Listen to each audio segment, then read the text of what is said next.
Hello and welcome. In this video we are going to be looking at this 1988 88 Special.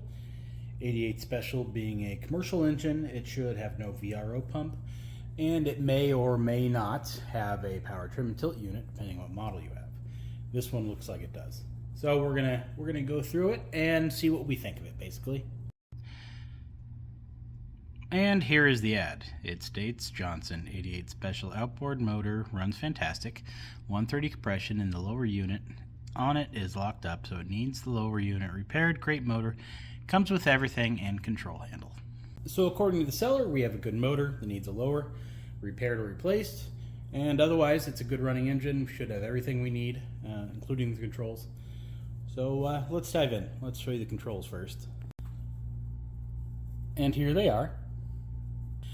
Turns out the story here with this motor is the guy has a fleet of rental pontoons. This engine was on there.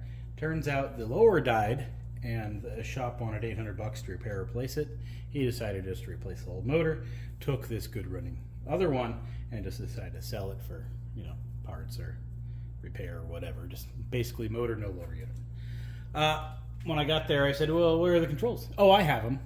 Which right off the bat, if you're not kind of dismissive, you could have said, oh, I got him over in the corner, do you want to see him? Anything other than, oh, I have him. So whatever, we loaded up.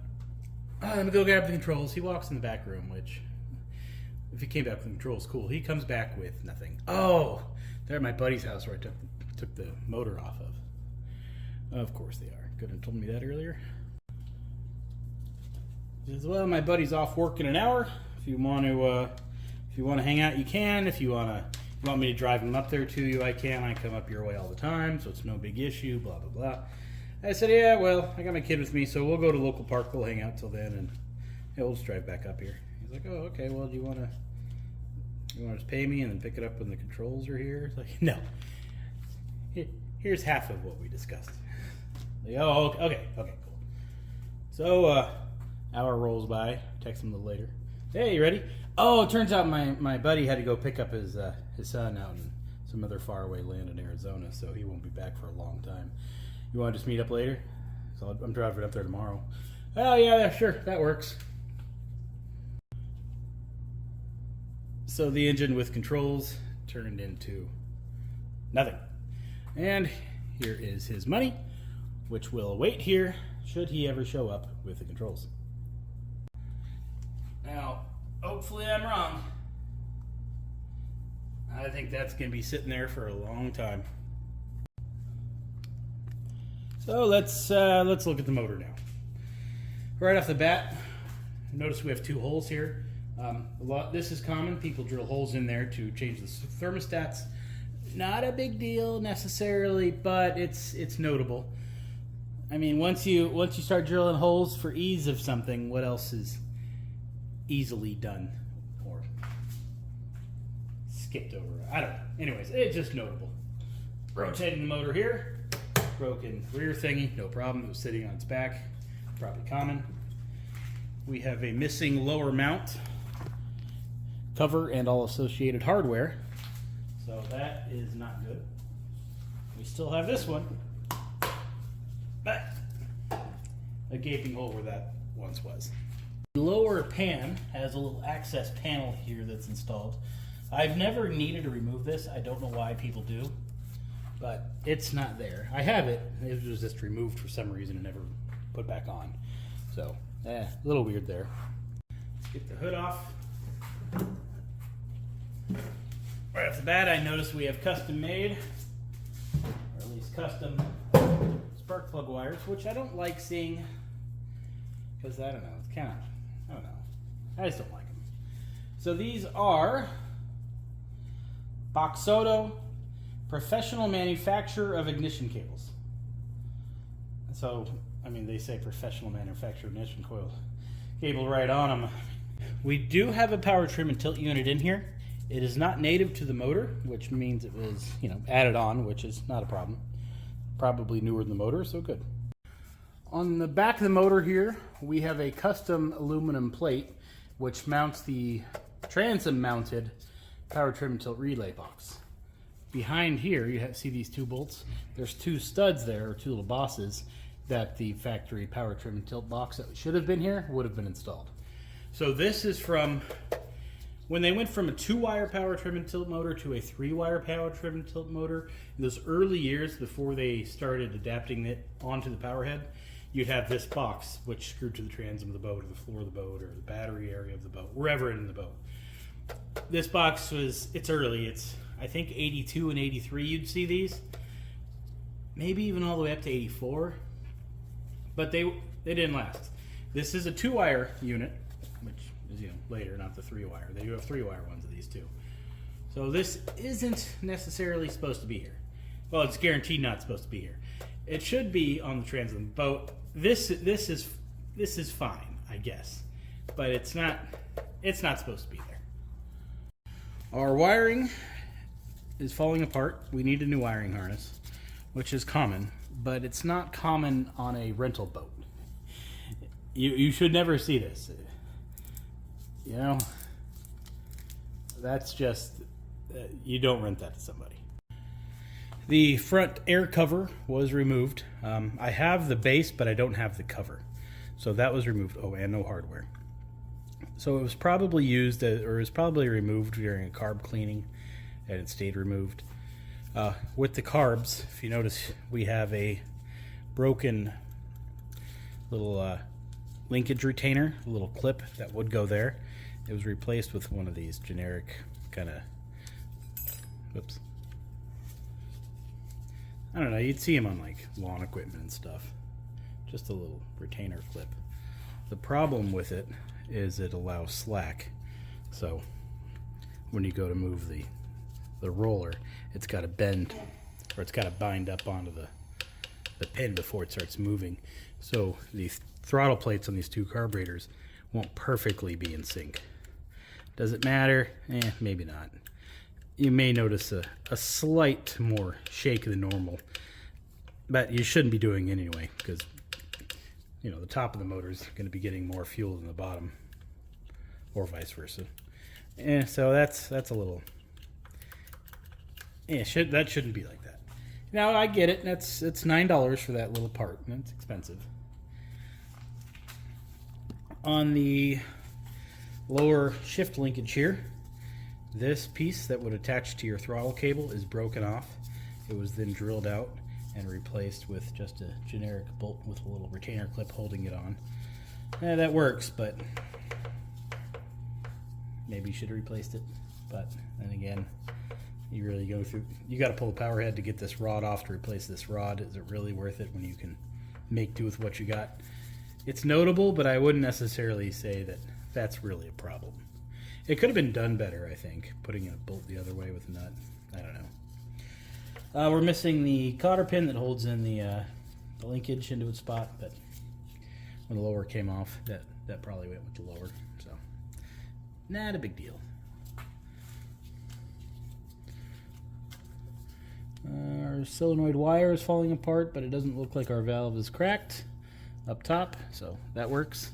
But still, you don't want to see that kind of choke wiring on a rental boat. And we are missing a starter. So, with no starter, I mean, we have a solenoid. Wiring falling apart on that too. So with no starter, I wouldn't call this a good running motor. Because it won't start, Anywho, we can put a starter on it and see how well the rest of it works. We have a fuel pump here, so that's good. Fitting isn't broken off. Fuel pump looks older than it should be on this motor, but they probably just bought whatever. It is a factory fuel pump, I think it's a little older than it should be. Our fuel manifold is still in place and not broken. No hose clamps on the hoses, at least not the carburetors. Okay, well, we got 1, 2, so not bad. We got some. Yeah, pretty much it going on there. Rotating the drive shaft, you cannot do. Let's give it a try with a wrench. Oh yeah, that's stuck.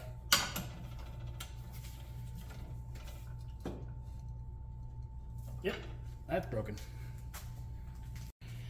But the prop shaft does actually work.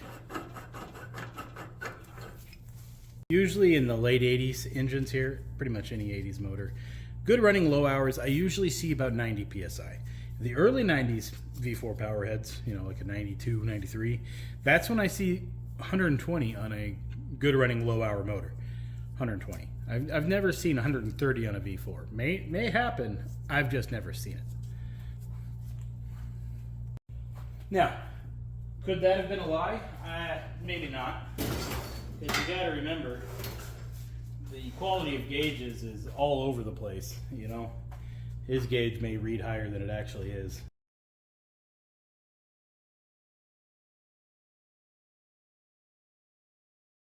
Okay, I've had a starter floating on my desk here for a while. Pretty sure it works. I sure hope it works, considering I've been storing it for so long. It'd be a little embarrassing if it doesn't.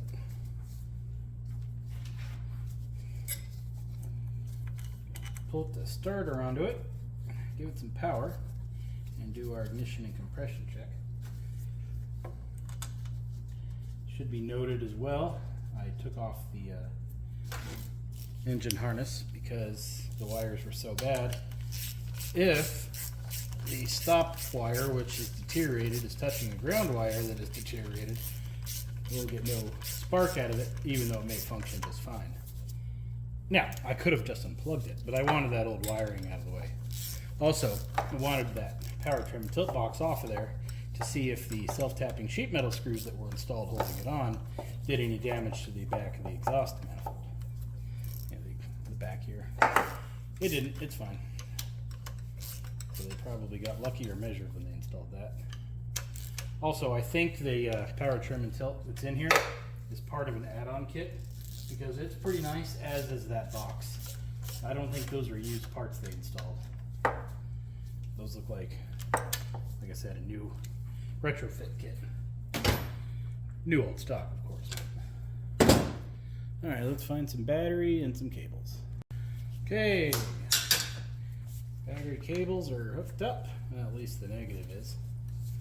I'm going to do the manual starter solenoid. Compression gauge screwed in. We're going to hook up the professional manufacturer of ignition wire cable,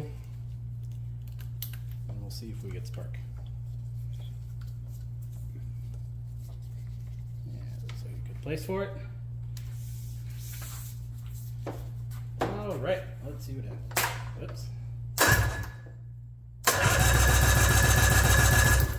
So we do have spark, and we do rotate, and we have 130 psi. Well, color me fooled.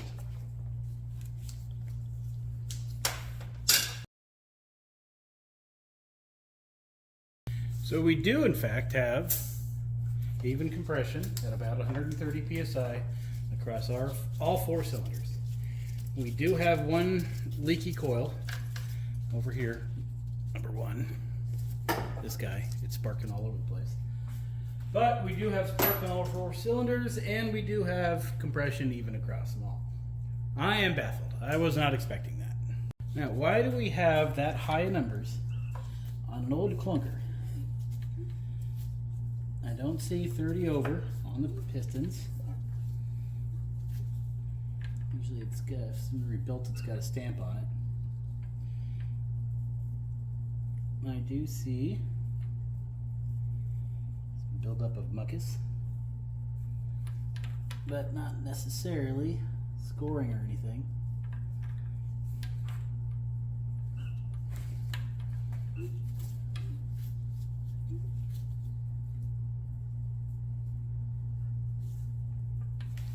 Cylinder walls look fine. Now look at these. What I do like is the snap and firm feeling you get when you push those things on. Cables really don't seem that bad. If they weren't so ridiculously long and bright blue, I'd probably use them. They feel pretty good. Let's see if we can get the power trim tilt going up and down. Down it goes.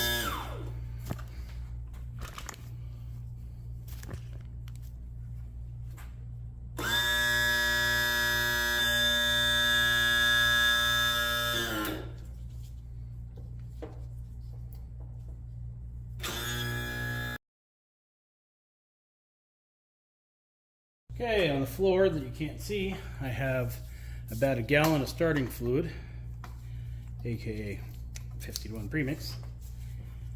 We're going to see what this thing can do.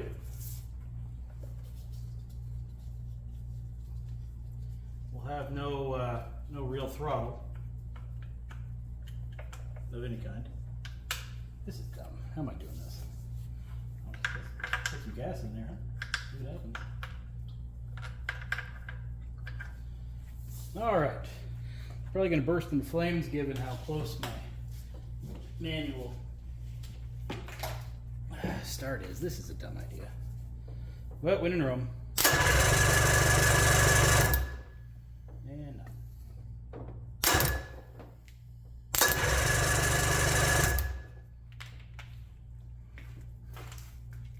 what I really need is a squirt bottle.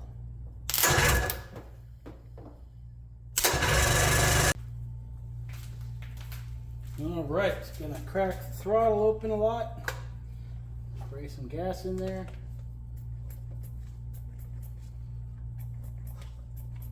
Got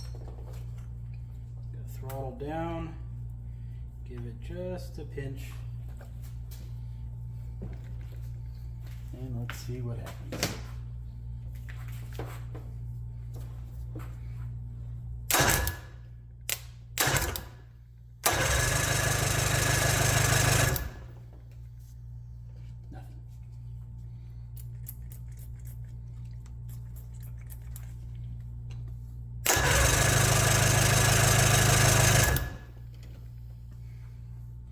More throttle usually solves these kind of problems.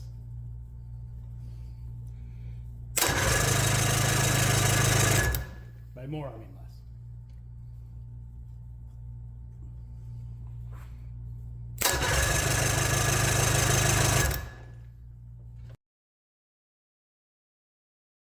All right, well, I'm not going to mess it. For whatever reason, it didn't want to fire up there. I don't want to keep messing with it either, so that's fine. All right, time to rip apart the lower.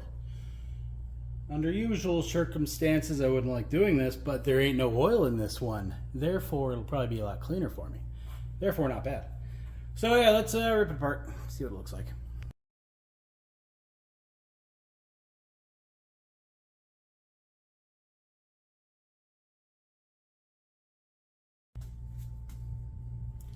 So with the drive shaft stuck, at least I think it's the drive shaft, could be the forward gear, but it's probably the drive shaft.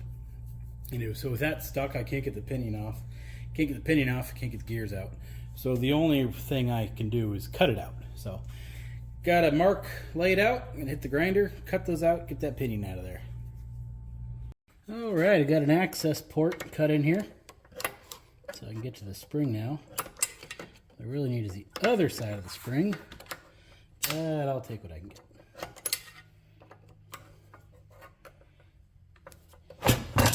So under the spring is the retainer clip for a little rod that holds our clutch dog in.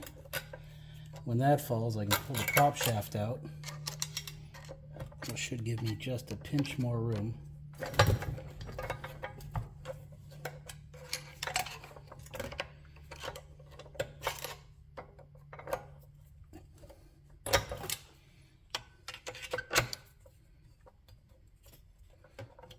Well, we're not in gear.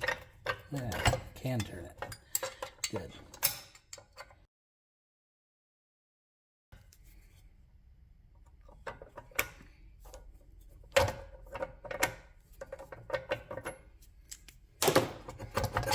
And out comes the prop shaft and our clutch dog.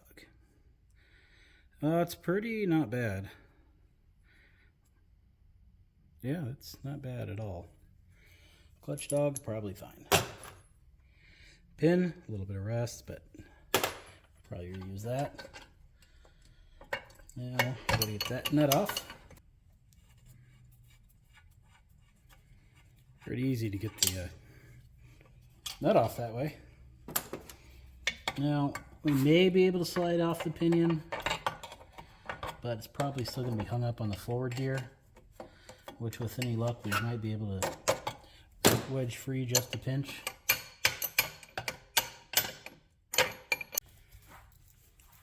All right, this is kind of precision work, so I have a jeweler's punch that I'm going to go in there and tap it out with.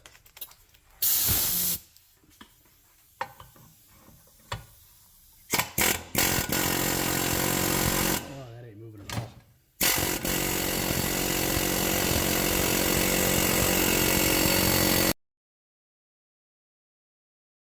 So I had the idea to pull the screw out here, which is the drive shaft bearing retainer. Just kind of locks the bearing in. Looks like somebody already had that idea, so no good there. So fun fact, what was seized was the lower bearing onto the drive shaft. So I was able to get it to turn after I cut the bearing all up, moved it back and forth a little bit with the air hammer, rotated it some more, cut some more, rotated, and it's sliding out now.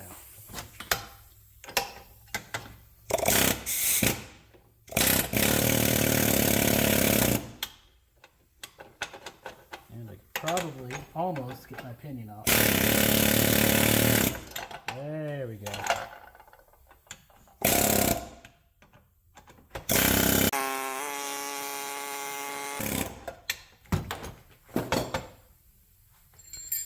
Oh, well, that's worse than I thought.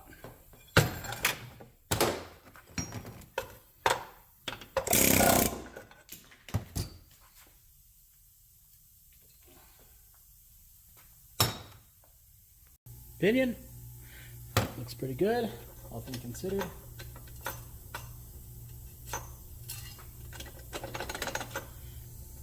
Forward gear may slide off, but yeah, how much cutting and hitting I was doing. A little tricky.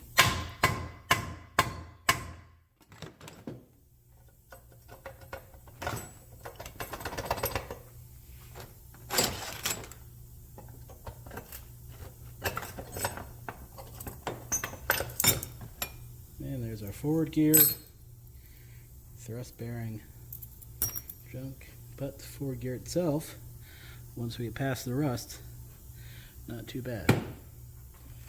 So, what actually happened? Yeah, all bearings are pretty shot.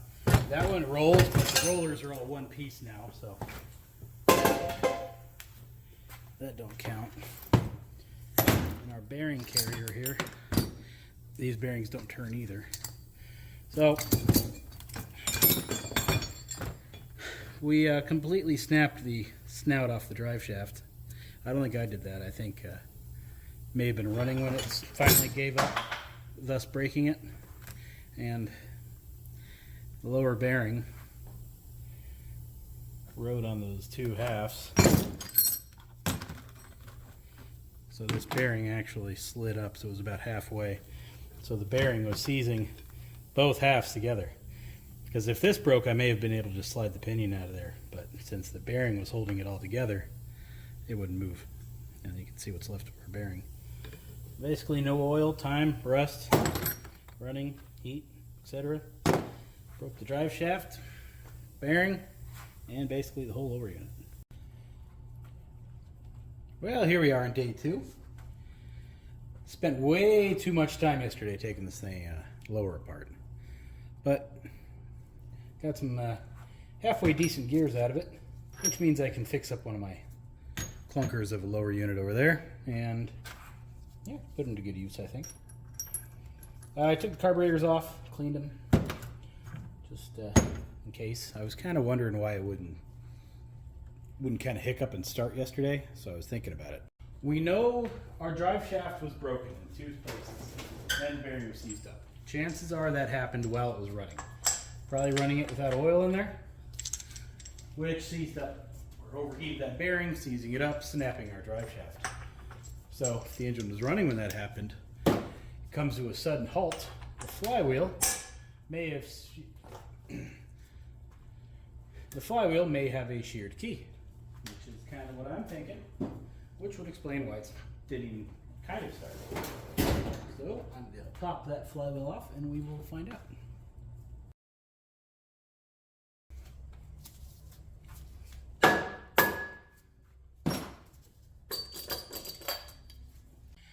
And our Our flywheel key is intact.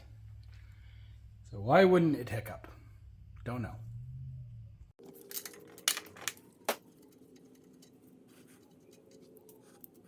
Spark plugs are clean and dry. They do smell like gas, but they're still pretty clean. So, I guess in conclusion, did I get ripped off? Probably. There's a lot of things that I can complain about. The problem is somebody's opinion of what's good and somebody's, there's that saying, beauty is in the eye of the beholder. I look at this thing and I see missing parts and just general junk and think it's not any good. The prior owner may look at this thing with different rose-colored glasses and think this is a good motor. Somebody would really appreciate having this thing. So his opinion of junk versus mine may be different. So a lot of it could be sales hyperbole, if you will. Unfortunately, we can't get past the fact of the missing parts. When he says it needs a lower mount, hardware, cover, starter, hardware for the airbox cover itself, and wiring harness, and it was advertised with controller. I've been ghosted. There is no controller coming. That was a flat out lie. Like, really, when in the ad, the controller, fine. When I asked, do you have the controller? When I first got there, he said yes. That should have been cleared up right from the beginning. I do, but it's at my buddy's house or whatever. Or, no, I lost it, would have been fine. Anything other than, yeah, let me go get it. Oh, whoops, it's not here. That was a bold-faced lie. He knows it, I know it, we all know it. There was no controller coming for this thing. And then to ghost me afterwards, now that it's been, 4 days of my owning this thing, and still isn't replying to my messages. There's no controller coming. He ghosted me. He was lying. He knew he was lying. Lie every step of the way with this thing. Does it bother me? Yeah, no, not really. I need that power trim and tilt. That control box I could always use. We also have a good, probably good, mostly ignition system, which will also work on my pontoon boat motor. So there's a lot of good usable stuff on here for me. And I don't mean to badmouth him too much. Like I said, he may think this thing is beautiful. I think it's junk. Like I said, there's a line there. It's got some good parts on it. I'm happy with it for the most part.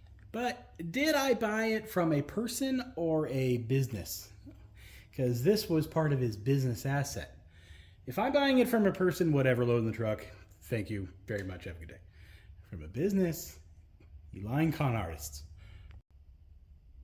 And I suppose that's enough ranting about this thing for now. Let me know what you think. Did I get scammed? Am I over worried about the missing controller? I don't know.